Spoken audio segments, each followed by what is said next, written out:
Charcoal does not absorb, it adsorbs. What does adsorb mean? Adsorb means that it binds, and it binds poisons, it particularly binds poisons. It binds the poisons to its millions of little facets. So under a microscope there are all these little facets like this, and it adsorbs poisons by binding them to those facets. It's been known for a long time. NASA filter their water and their air in outer space with charcoal. Many masks have charcoal in them to neutralise the poison.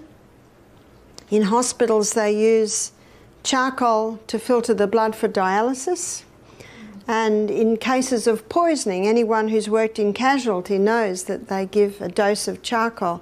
Because if someone's been poisoned and they take charcoal, the charcoal will adsorb and bind that poison to its facets, and it's basically safe until it gets out of the body. So internally it can be used for any case of poisoning, and it can also be used for diarrhea or vomiting.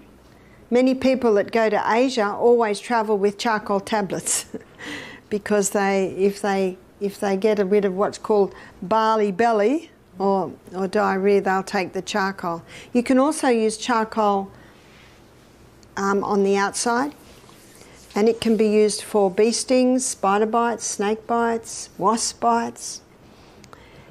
It's quite incredible the way once you apply that, the sting comes out almost immediately, or the pain I should say. Now it's very messy stuff to work with, so I'm going to show you a mess-free way to make the poultice. And you can make this ahead of time and keep it in the fridge. When you mix charcoal with water, it's like mixing dirt and water. It doesn't mix very well. And so we're going to use psyllium. You can use slippery elm, or you can use ground linseed. So we're going to use a teaspoon of psyllium to 2 teaspoons, or this is probably equal to, this spoon is equal to 2 teaspoons. So what we've just done, 2 teaspoons of psyllium to 4 teaspoons of charcoal. You always put the lid straight back on the charcoal because you don't want to drop it. And you seal it while you mix it. So you want to mix that quite nicely. And what we're going to do is put water in there. And then we're going to let that mix or gel together. And we're going to roll it out so it's thin. And you've got a thin, jellied charcoal poultice.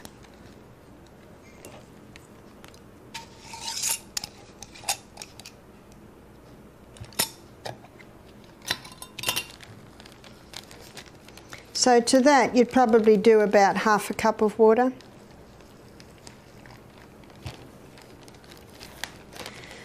And you move that around for a while and it'll start to gel. Now the beauty of this is that you'll roll that out, get the air out, and you'll roll it out so it's a strip, a thin strip, and then you put it in the fridge.